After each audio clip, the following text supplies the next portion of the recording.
TV సమర్పించు శ్రీరస్తు శుభమస్తు కార్యక్రమానికి స్వాగతం సుస్వాగతం. సౌభాగ్యాన్ని సకల సంపదలను ఇచ్చే శ్రావణ శుక్రవారం వరలక్ష్మి వ్రతాన్ని మహిళలు ఆచరిస్తారు.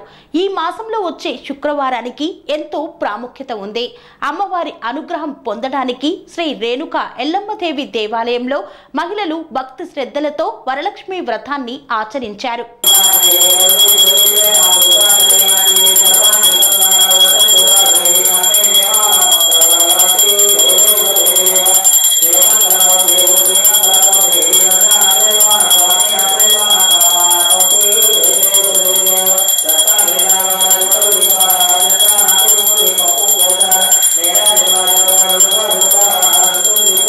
మల్కాజ్గిరి జిల్లా దమ్మాయిగూడ మున్సిపాలిటీ అహ్మద్గూడ పరిధిలోని ఇందిరానగర్ కాలనీలో గల శ్రీ శ్రీ రేణుకా ఎల్లమ్మదేవి దేవాలయంలో శ్రావణ మాసం శుక్రవారాన్ని పురస్కరించుకొని వరలక్ష్మి వ్రతాలను మహిళలు అత్యంత భక్తి శ్రద్ధలతో జరుపుకున్నారు. ఆలయ ఫౌండర్ వంశరాజ్ మల్లేష్ ఆధ్వర్యంలో అన్ని రకాల ఏర్పాట్లను చేశారు. అమ్మవారిని ప్రత్యేకంగా అలంకరించి విశేష పూజలను చేపట్టారు. ఇళ్లలో వరలక్ష్మి వ్రతం చేసే సాంప్రదాయం లేనివారు సైతం ఆలయాల్లో వ్రతాలను ఆచరిస్తారు. ఆలయంలో వ్రతం ఆచరిస్తే సిరి సంపదలు విల్లు విరుస్తాయనే విశ్వాసంతో పూజాది కార్యక్రమాలను ఘనంగా నిర్వహించారు. ముందుగా పంచామృత అభిషేకం గావించి వివిధ రకాల పుష్పాలతో అలంకరించి పురోహితుల వేద మంత్రాల మధ్య వరలక్ష్మి వ్రతాన్ని ఘనంగా నిర్వహించారు. వరలక్ష్మి వ్రతంలో భాగంగా కలశ స్థాపన గావించి ముందుగా విఘ్నాలను తొలగించేటువంటి ఆ విఘ్నేశ్వరుడిని గణపతి పూజతో ప్రారంభించారు వరలక్ష్మి వ్రతాన్ని.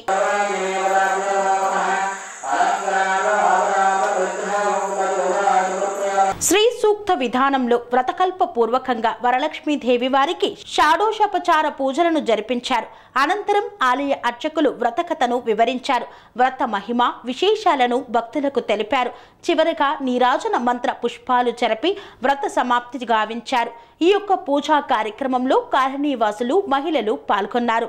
వరలక్ష్మీదేవిని పూజించి వ్రతం చేసుకుంటే కోరిన కోరికలు తీరుతాయని, వివాహిత స్త్రీకి దీర్ఘ సుమంగళీ యోగాన్ని ఇస్తుందని భక్తులు విశ్వసిస్తారు. ఈ వ్రతం ఆచరించడం ద్వారా సిరి సంపదలు సుఖ సంతోషాలు లభిస్తాయనేది విశ్వాసం. ఆలయ ప్రాంగణంలో వరలక్ష్మి వ్రతాన్ని ఆచరించేందుకు తిలకించేందుకు వచ్చినటువంటి మహిళలు శ్రీ లలిత సహస్రనామాన్ని పారాయణం చేశారు.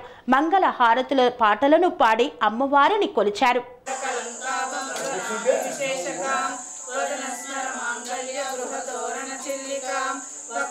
ఈ యొక్క పూజా మహోత్సవాల నేపథ్యంలో కీర్తనలు భజన పాటలతో ఆలయ ఆవరణం అంతా మారుమోగింది. భక్తి పారవస్యంలో మునిగి తేలారు. ఈ యొక్క పూజా కార్యక్రమంలో కాలనీ వాసులతో పాటు ఇతర కాలనీలలో ఉన్నటువంటి మహిళామణులు సైతం విచ్చేశారు. అమ్మవారి కృపకు పాత్రులయ్యారు. దేవాలయానికి విచ్చేసినటువంటి భక్తుల కోసం తీర్థ ప్రసాద వితరణ కార్యక్రమాన్ని గావించారు. అమ్మవారికి నైవేద్యంగా సమర్పించినటువంటి నైవేద్యాలను విచ్చేసిన భక్తులకు ప్రసాదంగా అందజేశారు. ఈ యొక్క పూజా కార్యక్రమాలలో ఆలయ ఫౌండర్ వంశరాజ్ మల్లేష్ మరియు వారి కుటుంబ సభ్యులు సైతం పాల్గొన్నారు. ఈ సందర్భంగా వంశరాజ్ మల్లేష్ మాట్లాడుతూ ఆనతి కాలంలోనే శ్రీ రేణుకా ఎల్లమ్మదేవి దేవాలయం ప్రాశస్త్యం పొందింది అన్నారు. గుడి ప్రారంభోత్సవం జరిగి నేటికి 15 రోజులు గడుస్తున్న నేపథ్యంలో శ్రావణ శుక్రవార వ్రతాన్ని దేవాలయంలో ఆచరించుకోవడం ఎంతో సంతోషంగా ఉంది అన్నారు.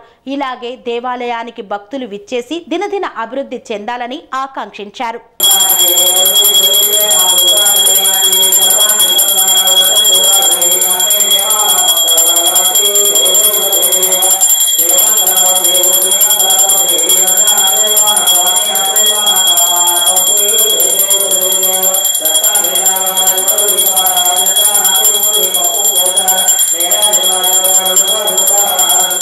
వరలక్ష్మి వ్రతం ఆచరించడం ఆనవాయితీ.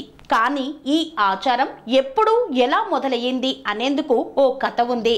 ఈ కథ విననిదే వ్రతం పూర్తి కాదు. వరలక్ష్మి వ్రత కథను ఇప్పుడు విందాం.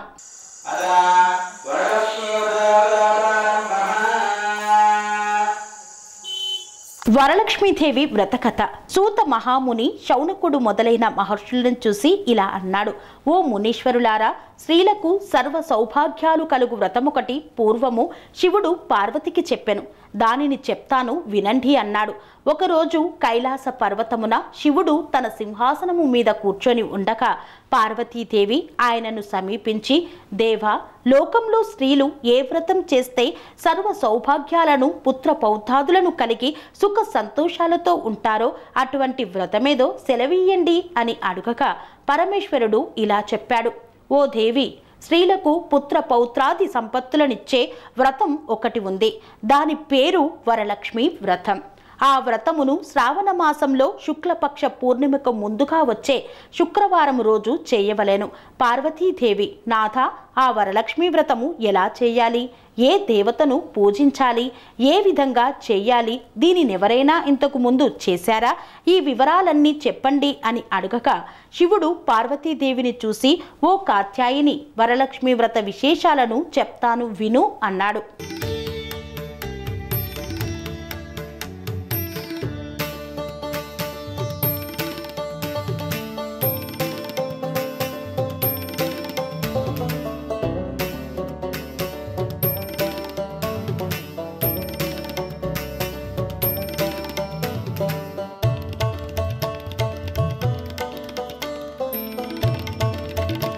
పూర్వము మగధ దేశమున కుండినమనే ఒక పట్టణము ఉంది.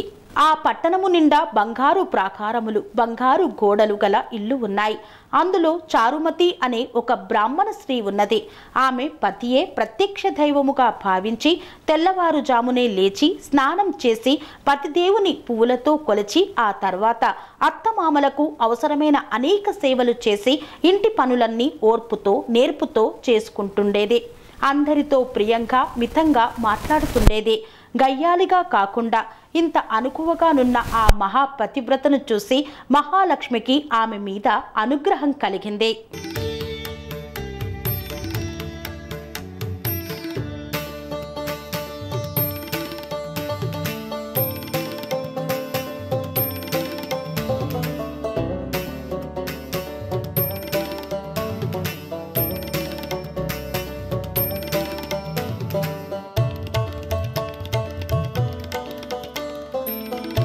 ఒకరోజు ఆ మహా ఇల్లాలికి కలలో ప్రత్యక్షమై మహాలక్ష్మి ఇలా చెప్పింది. ఓ చారుమతి, నేను వరలక్ష్మీదేవిని. నీ నడవడిక చూసి నాకు నీ మీద అనుగ్రహం కలిగి నీకు ప్రత్యక్షమయ్యాను. శ్రావణ మాసంలో శుక్లపక్ష పూర్ణిమకు ముందుగా వచ్చే శుక్రవారం రోజు నువ్వు నన్ను పూజించితే నీకు కోరిన వరములిస్తాను. అలా ప్రత్యక్షమైన అమ్మవారిని చూసి ఎంతో మురిసిపోయిన చారుమతి దేవి కలలో వరలక్ష్మీదేవికి ప్రదక్షిణ నమస్కారాలు చేసి, నమస్తే సర్వలోకానం జనన్యే పుణ్యమూర్తయే శరణ్యే త్రిగజ ద్వంద్వే విష్ణు వక్షస్థలయే అని అనేక విధములుగా స్తోత్రము చేసింది. ఓ జగజ్జనని, నీ కటాక్షంబు కలిగితే జనులు ధన్యులవుతారు, విద్వాంసులవుతారు, సకల సంపన్నులవుతారు. నేను పూర్వజన్మలో చేసిన పూజా ఫలం వల్ల నీ దర్శనము నాకు కలిగింది అనగా వరలక్ష్మీదేవి సంతోషము చెందింది. ఆ వెంటనే మెలకువ వచ్చి నాలుగు వైపులా చూస్తే చారుమతికి వరలక్ష్మీదేవి కనబడలేదు. అప్పుడు ఆమెకు అర్థమైంది తాను కలగన్నానని. వెంటనే భర్తని అత్తమామలను లేపి చెప్పగానే వాళ్ళు కూడా చాలా సంతోషించారు. ఈ స్వప్నము చాలా ఉత్తమమైనది. దేవి ఆనతి ప్రకారం నువ్వు తప్పకుండా ఆ వ్రతం చెయ్యి అన్నారు. చారుమతి తన ఇరుగు పొరుగున ఉన్న స్త్రీలకు కూడా చెప్పింది. వాళ్ళు చారుమతి ఎంతో ఉత్కంఠతతో శ్రావణ మాసం ఎప్పుడొస్తుందా అని ఎదురు చూడసాగారు.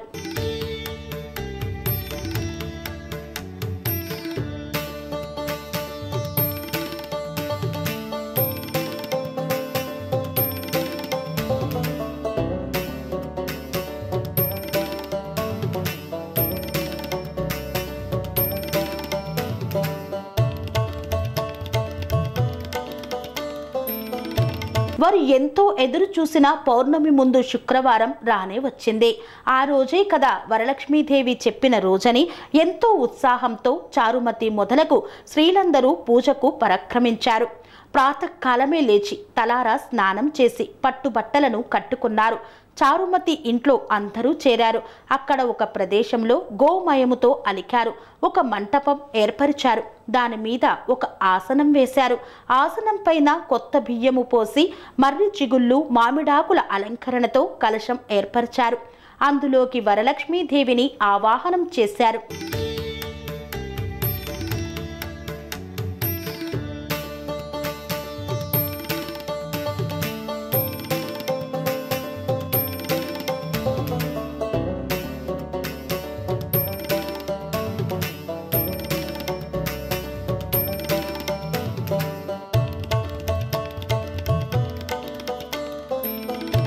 చారుమతి మొదలగు స్త్రీలంతా ఎంతో భక్తి శ్రద్ధలతో పూజ చేశారు. పద్మాసని పద్మాకరి సర్వలోకైక పూజితే నారాయణ ప్రియే దేవి సుప్రీతా భవ సర్వదా అను శ్లోకంతో ధ్యాన వాహనాది షాడోపచార పూజ చేశారు. 9 సూత్రములు గల తోరాన్ని కుడి చేతికి కట్టుకున్నారు. వరలక్ష్మీదేవికి అనేక రకాలైన పిండి వంటలు చేసి నైవేద్యం పెట్టారు. దాని తరువాత ప్రదక్షిణం చేస్తుండగా ఆ స్త్రీలందరికీ గల్లు గల్లుమని శబ్దం వినపడింది. వెంటనే తమ కాళ్లను చూసుకుంటే గజ్జెలు మొదలైన ఆభరణాలు కనిపించాయి. చారుమతి మొదలైన స్త్రీలంతా వరలక్ష్మీదేవి కృపా కటాక్షాలు కలిగాయని ఎంతో మురిసిపోయారు. రెండో ప్రదక్షిణం చెయ్యగానే చేతులకు దగదగలాడే నవరత్నాలతో కూడిన కంకణములు మొదలైన ఆభరణాలు కనిపించాయి. ఇంకా వాళ్ళ ఆనందం ప్రత్యేకించి చెప్పేదేముంది. మూడవ ప్రదక్షిణం పూర్తి కాగానే ఆ స్త్రీలంతా సర్వభూషణ అలంకృతులయ్యారు. చారుమతి మొదలైన ఆ స్త్రీల ఇళ్లన్నీ స్వర్ణమయమయ్యాయి. వారికి రథగజ తురగ వాహనాలు ప్రసాదింపబడ్డాయి.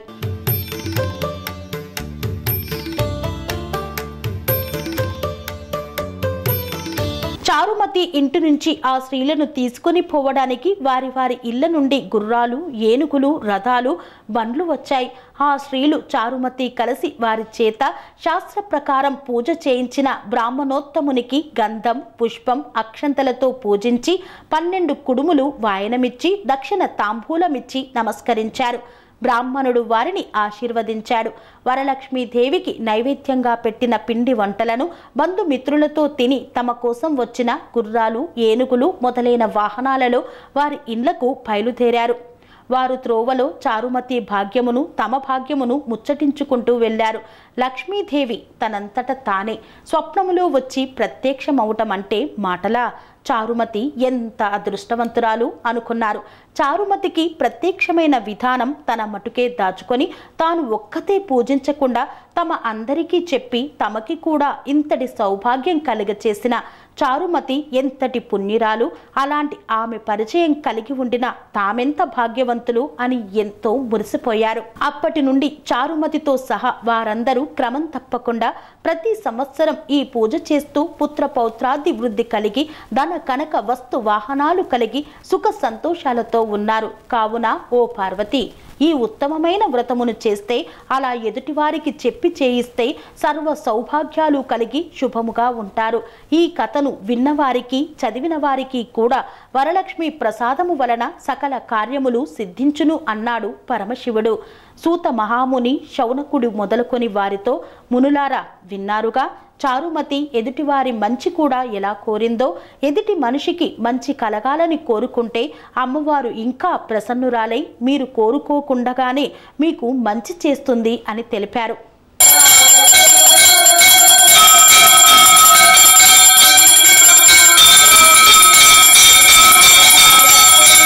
వరలక్ష్మి వ్రతం ఆచరించిన అనంతరం మహిళలు తాంబూలాలను ఇచ్చుకోవడం ఆనవాయితీ. వచ్చిన ముత్తైదువులకు పసుపు కుంకుమనిచ్చి ఇస్తినమ్మ వాయనం, పుచ్చుకుంటేనమ్మ వాయనం అంటూ తాంబూలాలను ఇచ్చారు.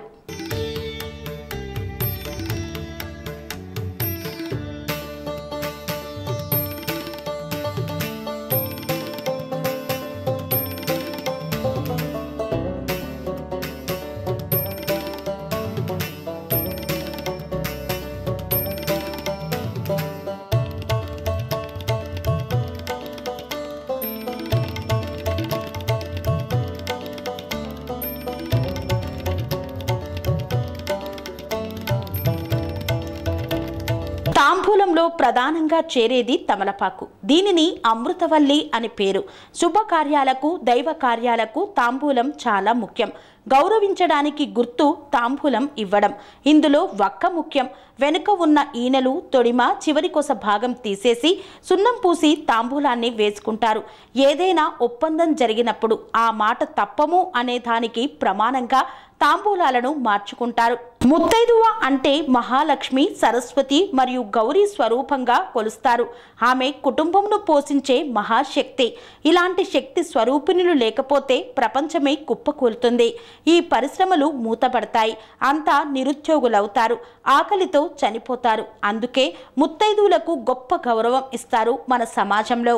ఆమె మాతృస్వరూపిణి. కొంతమంది ప్రవచనకారులు కూడా శ్రీ మాత్రే నమః అని ప్రవచనం ప్రారంభిస్తూ ఉంటారు. ఈ మంత్రము జపిస్తూ ఉంటే అన్ని దేవతలను పూజించిన ఫలితం వస్తుందని నమ్మకం. ముత్తైదువ ఇంట్లో ఉండి పెద్దవాళ్లను, పిల్లలను, ఇంటిని చూసుకుంటూ అతిథులకు, భిక్షకులకు, బ్రహ్మధారులకు కూడా పట్టెడన్నం పెట్టి ఆకలి తీరుస్తుంది. అలాంటి దేవతకు ఒక తాంబూలం ఇస్తే అది చంద్రునికి ఒక నూలిపోగు సమర్పించినట్లే. అందుకే ముత్తైదులను వరలక్ష్మీదేవిగా భావించి ఆ అమ్మవారే సాక్షాత్తు దిగివచ్చిందని నమ్మకంతో తాంబూలాలను ఇస్తారు. వారి యొక్క ఆశీర్వాదాన్ని తీసుకుంటారు. ఈ యొక్క ఆశీర్వాదానికి చిన్న పెద్ద అనేది తేడా ఉండదు. ముత్తైదులకు మాత్రమే తాము సుమంగలిగా ఉండాలని ఆశీర్వాదం పొందేందుకు తాంబూలాన్ని ఇస్తారు.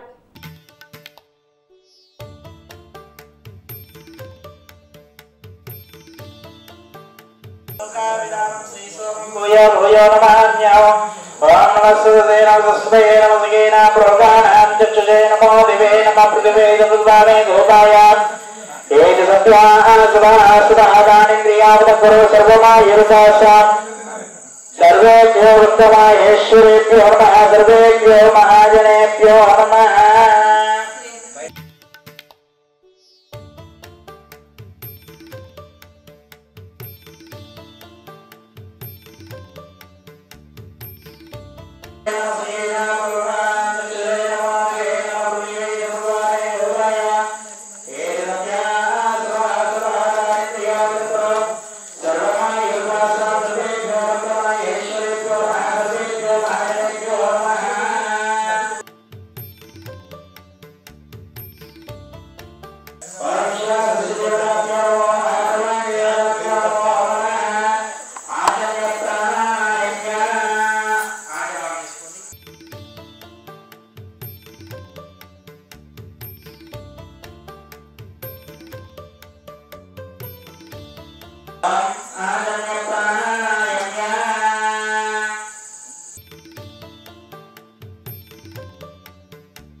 వ్యాపార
मे श्रीदेवानि तानि आपसुरन्तु सिद्धानि चित्तिरवदेवे विचरेमि मातरं वासरे मेन्द्रे आत्मानिकरणे श्रीविंगातमाने इंद्रानुप्रेमणे लक्ष्मी जातवेदो लक्ष्मी जातवेदो महाः रामः जातवेदो लक्ष्मी मनपगामिनी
Hare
जयवर्धिनि वैष्णवि भागवि मंत्रस्वरूपिणि मंत्रमये सुरगण पूजित सुरफलप्रदान ज्ञान विकासित इच्छास्तुमये भवये कालिनि पाप विमोचिनि सदा सुखदायते जय जय हे महेश्वरनकामिनि जय लक्ष्मीस्वराय नमः जय जय दुर्विनाशिनि कामिनि सर्वफलप्रदशास्त्रमये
కర్పూరపు నీరాజనం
మెరిడియన్ హాస్పిటల్స్ ప్రతి సామాన్యుడికి అందుబాటులో అంతర్జాతీయ వైద్య ప్రమాణాలతో వైద్యం, 24 గంటల అంబులెన్స్ సర్వీసుతో పాటు అత్యవసర సేవలతో ఏర్పాటైన చికిత్సా విభాగం.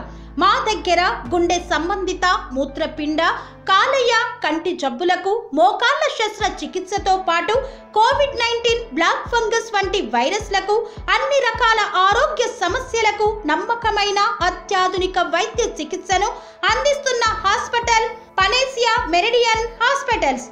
మీ ఆరోగ్య సమస్య ఏదైనా ఇప్పుడు పరిష్కారం సాధ్యం. సంపూర్ణ ఆరోగ్యం కోసం సంప్రదించండి Panacea Meridian hospitals, opposite Beeramguda కమాన్, RC Puram, Sangareddy district, pin code 502032. సంప్రదించాల్సిన ఫోన్ నెంబర్ 0845524177 మరియు 7893757770.